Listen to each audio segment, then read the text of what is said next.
Oke, itu mengenai tahap 1. Sudah jelas ya, tadi sudah paham bagaimana cara memilih skema PKM, sudah jelas bagaimana cara mencari ide, dan juga sudah jelas mengenai format proposal. Nah, sekarang kita masuk nih ya ke teman-teman ke tahap 2.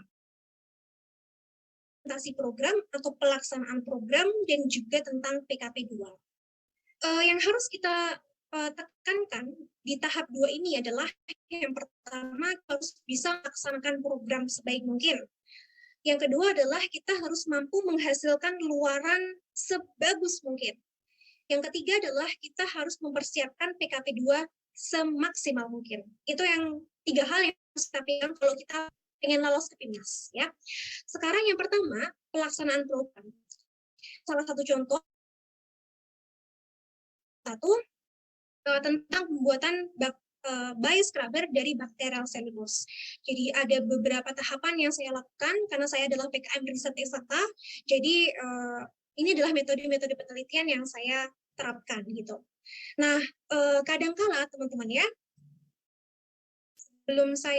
kadangkala teman-teman, waktu kita melaksanakan program tersebut, kita juga harus mengisi yang namanya logbook di Simbel Mawa gitu. Jadi nanti teman-teman harus login ke laman Simbel Mawa untuk mengisi logbook sembari teman-teman mengimplementasikan program tersebut gitu. Dan yang harus diperhatikan teman-teman nih ya, kuncinya kalau mau lolos di PIMNAS, teman-teman harus mengisi logbook sebagus mungkin, sedetail mungkin, dan seinformatif mungkin gitu. Kenapa? Karena ini berdasarkan informasi yang juga yang saya dapatkan dari reviewer nasional, beliau mengatakan bahwa logbook itu adalah sumber dari laporan kemajuan dan sumber dari laporan akhir. Jadi kalau laporan kemajuan kita tidak sama dengan logbook, otomatis kita akan otomatis gagal masuk ke PIMNAS. Begitupun pula ketika laporan akhir kita tidak sama dengan logbook, gitu ya, itu juga pasti akan gagal masuk ke PIMNAS gitu. Jadi kemarin memang betul-betul saya mengisi logbook di Simbel Mawa ini seinformatif mungkin, dokumentasinya lengkap, dan serapi mungkin gitu. Nah, kadangkala teman-teman nih ya, waktu kita menjalankan implementasi program, ya, waktu kita melakukan program, entah itu program PKMK, PKMR, atau PKM RSH, atau PKM KI, KC, dan lain sebagainya, kita pasti menemui kendala-kendala dalam pelaksanaan program. Karena pelaksanaan program PKM itu rentang waktunya adalah 3-4 bulan. Itu adalah rentang waktu kita untuk melaksanakan program. Nah, di rentang waktu tersebut, kadangkala kita pasti akan menjumpai permasalahan-permasalahan yang muncul. Gitu. For example, kemarin ya saya permasalahan yang saya hadapi adalah karena adanya pandemi COVID-19, laboratorium tutup, universitas tutup, kita nggak bisa melakukan penelitian di lab, dan lain sebagainya. Padahal program PKM ini ada tenggat waktunya gitu. Jadi kalau kita tidak melaksanakannya, pasti kita akan gugur gitu kan. Nah, permasalahan-permasalahan seperti itulah yang perlu kita hadapi. Nah, gimana caranya menghadapi permasalahan-permasalahan seperti itu? Saya ada 3 tips yang bisa saya berikan untuk teman-teman bisa mengatasi permasalahan-permasalahan ketika pelaksanaan program PKM. Yang pertama adalah teman-teman harus melakukan koordinasi tim sebagus mungkin gitu. Karena di PIMNAS atau di PKM, koordinasi tim itu sangat-sangat dinilai ya. Misalnya saja waktu kita menyusun proposal PKM, itu jelas-jelas ada lampiran yang menyatakan pembagian tugas. Si A tugasnya ini, si B tugasnya ini, si C tugasnya ini. Di PIMNAS pun nantinya kita juga benar-benar dinilai tentang koordinasi tim. Gitu. Jadi ketika menghadapi suatu permasalahan tertentu waktu pelaksanaan program, kita betul-betul harus melakukan koordinasi tim yang baik. Gitu ya. Yang tim yang bagus, karena peran dosen pendamping di PKM itu sungguh-sungguh luar biasa besar gitu. Jadi kalau kita tidak memiliki komunikasi yang baik dengan dosen pendamping, tentunya itu akan sangat menghambat pelaksanaan program PKM kita. Nah, yang ketiga, setelah berkonsultasi dengan dosen pendamping, tetapi misalnya permasalahannya belum bisa diatasi, silakan teman-teman berkonsultasi dengan PIC atau Person in Charge PKM di universitas kita masing-masing. Saya yakin setiap universitas memiliki PKM Center-nya masing-masing dan ada PIs-nya masing-masing. Betul kan ya? Jadi teman-teman bisa berkonsultasi dengan PI dalam memecahkan permasalahan yang ada. Begitu. Oke, itu ya. Kemudian, hal kedua yang harus kita lakukan adalah mempersiapkan luaran sebagus mungkin ya untuk di tahap 2. Dan setiap skema PKM itu memiliki jenis luarannya masing-masing. For the example, kalau PKMR, luarannya adalah laporan kemajuan, laporan akhir, artikel ilmiah. Sedangkan PKMK, laporan kemajuan, laporan akhir, dan produk usahanya. Laporan PM, kemajuan, akhir, dan produk programnya. Sedangkan KC ada prototipe alat video ke YouTube, gitu kan? Sedangkan KI kita harus memiliki produk inovatifnya, dokumen teknis produknya, dan video demo produknya. Gitu. Jadi setiap skema PKM memiliki luarannya masing-masing, gitu ya.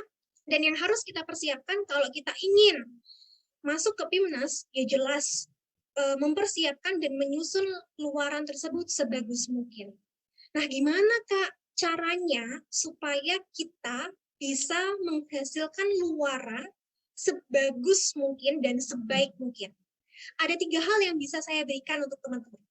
Yang pertama adalah teman-teman harus membagi tugas ya dengan anggota tim PKM teman-teman. Misalnya teman-teman bagi tugasnya laporan kemajuan di handle si A, laporan akhir di handle si B, artikel ilmiah di handle si C, gitu ya, dan lain sebagainya. Kemudian yang kedua adalah teman-teman harus memenuhi pedoman penyusunan luaran yang ada di buku pedoman. Jadi setiap luaran itu memiliki formatnya masing-masing kalau di buku pedoman.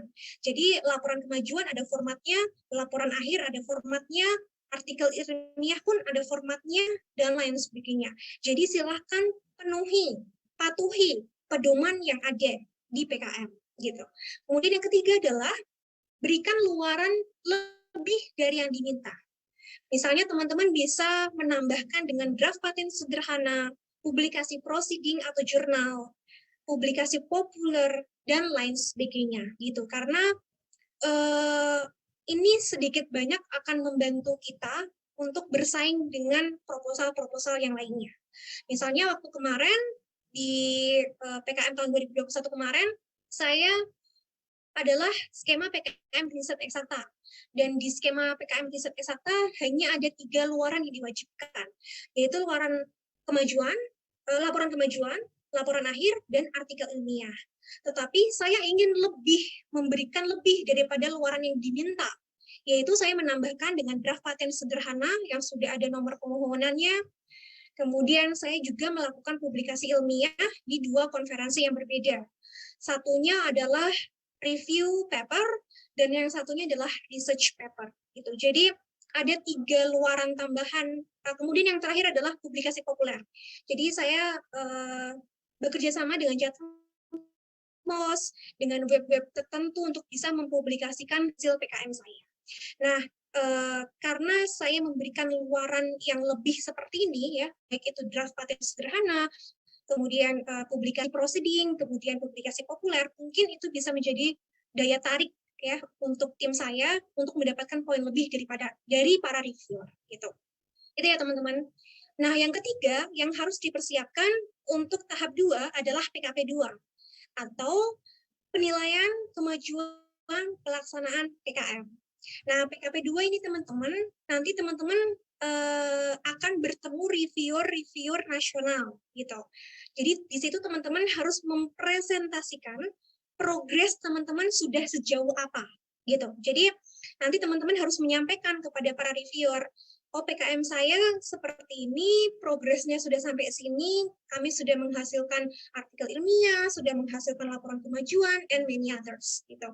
Nah di situ teman-teman akan melakukan sesi tanya jawab dengan para reviewer nasional, dan reviewer ini akan diacak teman-teman. Jadi teman-teman nanti bisa dinilai oleh para dosen UGM, dosen Universitas Brawijaya, dosen UI, atau universitas-universitas ternama lainnya. Jadi dia bisa milih kita sendiri. Gitu. Jadi teman-teman kuncinya kalau pengen bisa PKP 2 ini dapat nilai yang bagus adalah teman-teman coba banyak belajar dari PKP 2 tahun-tahun sebelumnya. Dan ini teman-teman bisa akses aja di YouTube Direktorat Pembelajaran dan Kemahasiswaan. Saya dulu juga seperti itu. Sebelum saya menjalankan PKP 2, saya lihat video-video PKP 2 tahun sebelumnya.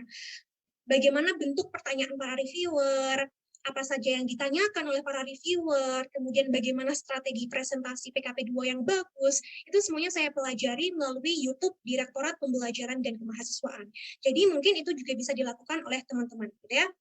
Oke, kemudian gimana sih Kak cara menentukan peserta PIMNAS? Nah, yang harus teman-teman notice atau teman-teman ketahui adalah nilai kita ya yang menentukan kita lolos di PIMNAS atau tidak, itu ditentukan oleh 30% nilai proposal kita, 20% nilai laporan kemajuan, dan 50% nilai kita waktu kita presentasi PKP 2.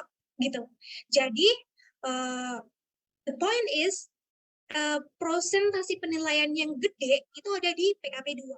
Jadi, jangan anggap remeh PKP 2. Maka dari itu PKP 2 harus dipersiapkan sebagus mungkin dan semaksimal mungkin, gitu ya. Oke, itu mengenai tahap 2 ya. Saya harap sudah clear dan jelas. Sekarang kita lanjut ke tahap terakhir atau the last stage, yaitu PIMNAS ya. Nah, di PIMNAS tadi sudah saya katakan di awal bahwa ada 2 hal yang harus kita persiapkan. Yang pertama adalah presentasi kita, yang kedua adalah poster kita. Nah, ini contoh poster yang kemarin di PIMNAS 34 saya dapat gold medal di poster ini gitu. Nah, teman-teman pasti bingung ya kan? Gimana sih Kak caranya supaya kita bisa buat poster yang bagus dan bisa dapat juara? Nah, saya kasih 3 tips nih teman-teman. Tips yang pertama adalah di poster yang teman-teman buat harus memuat hal-hal yang saya cantumkan ini. Harus ada judul, nama pelaksana, logo perguruan tinggi, latar belakang, metode, hasil, kesimpulan, referensi, sponsor, detail kontak, tanggal, dan waktu penelitian. Jadi poin-poin ini harus ada. Kalau poin-poin ini nggak ada, nah udah bye-bye, wassalam. Teman-teman nggak bakal bisa posternya lolos, gitu. Yang kedua, kalau teman-teman pengen posternya juara adalah di poster teman-teman harus memuat gambar produk secara visual. Nah, kalau kemarin kan saya buatnya by Scrubber. Saya buat deh secara visual di situ. Produknya by Scrubber tuh seperti ini. Bisa diaplikasikan di muka, bisa diaplikasikan di tangan, dan bagian tubuh lainnya. Yang ketiga adalah memuat kata kurang lebih 250 sampai dengan 300 kata. Nah, yang poin ketiga ini memang tidak tercantum pada buku pedoman. Tetapi waktu Ketua Dewan Juri, Bu Indriani datang berkunjung di Undip, beliau memberikan tips ini di webinarnya, dan inilah yang saya ikuti. Jadi poster kita nggak boleh banyak kata. Maksimal adalah 250 sampai dengan 300 kata. Itu menurut Bu Indriani, Ketua Dewan Juri. Begitu. Oke. Nah, selanjutnya kita harus mempersiapkan presentasi juga tentunya ya kan, karena di PIMNAS kita diambil 3 juara.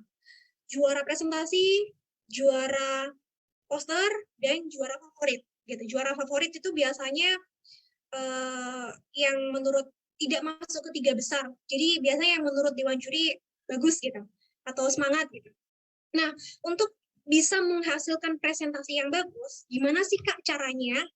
Saya kasih 3 tips untuk teman-teman kalau ingin presentasi yang bagus di PIMNAS, gitu ya.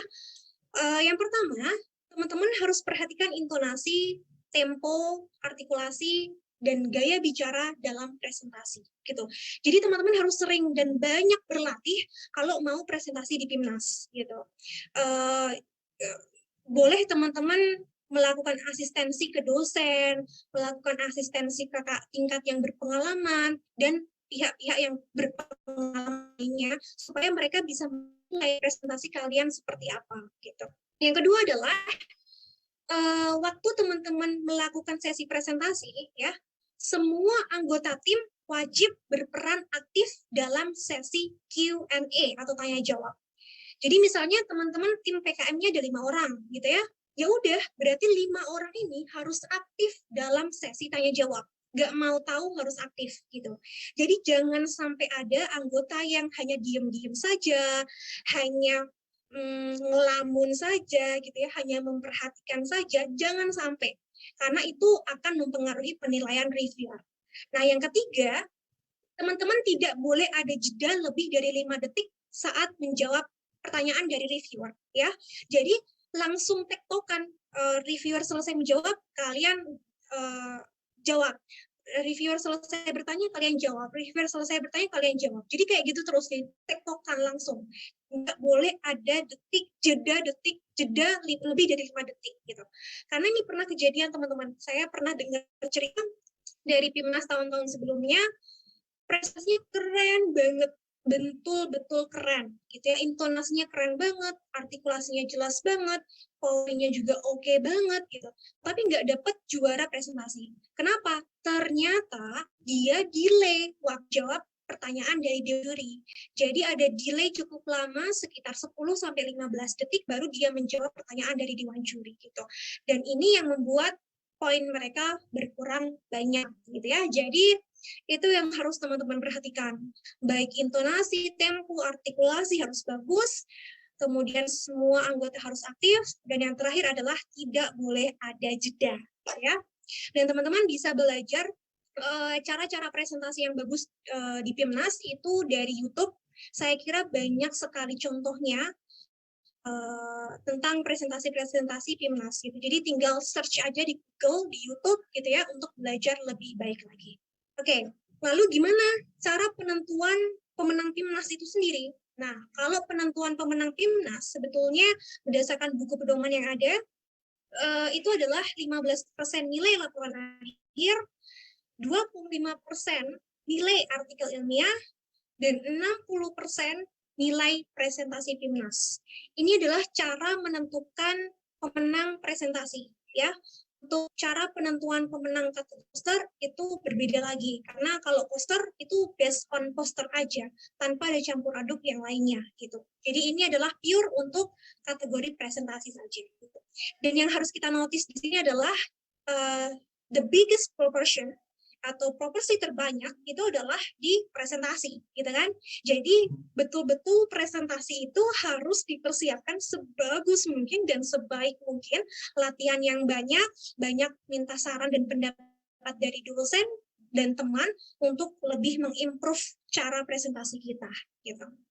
Oke, mungkin itu saja yang bisa saya berikan. Semoga apa yang saya berikan bisa bermanfaat untuk teman-teman semuanya, karena saya juga masih mahasiswa gitu ya, saya masih banyak kurangnya. Mungkin kalau ada yang salah dari presentasi saya mohon maaf yang sebanyak-banyaknya. Saya tutup. Sekian, terima kasih banyak atas attention yang diberikan. Terima kasih banyak atas waktu yang diberikan. Saya tutup. Wassalamualaikum warahmatullahi wabarakatuh. Saya kembalikan lagi ke Ibnu. Waalaikumsalam warahmatullahi wabarakatuh. Baik, Waalaikumsalam. Afrize ya. Sangat bermanfaat sekali dan materinya berbobot sekali ya. Lanjut kita ke sesi tanya jawab. Nanti silakan untuk sesi pertama kita beri 3 penanya terlebih dahulu dengan cara mungkin teman-teman bisa raise hand terlebih dahulu lewat masing-masing room Zoom-nya, kemudian on microphone dengan memperkenalkan diri terlebih dahulu seperti itu. Kemudian untuk link absensi nanti bisa di-share oleh rekan-rekan panitia seperti itu menyusul. Silakan untuk 3 penanya pertama, silakan.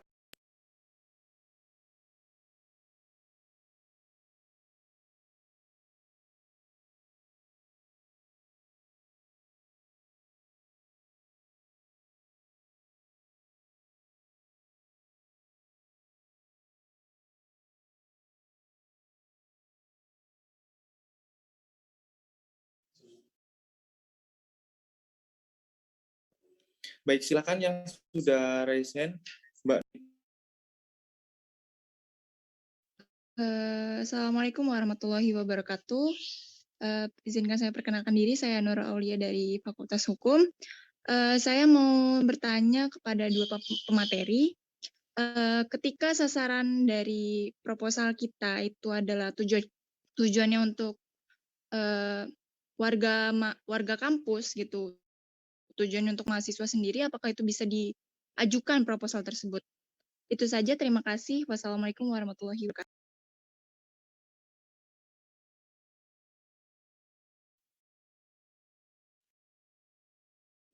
Baik, mungkin ketika ada yang bertanya langsung dijawab saja, Mbak Afrizah, atau pembicara yang lain mungkin bisa menjawab.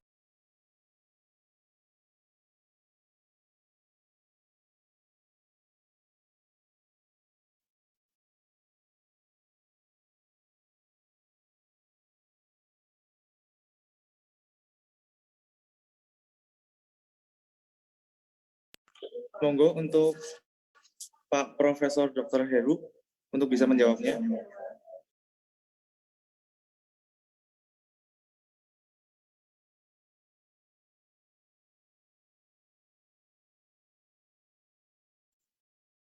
Oke, baik.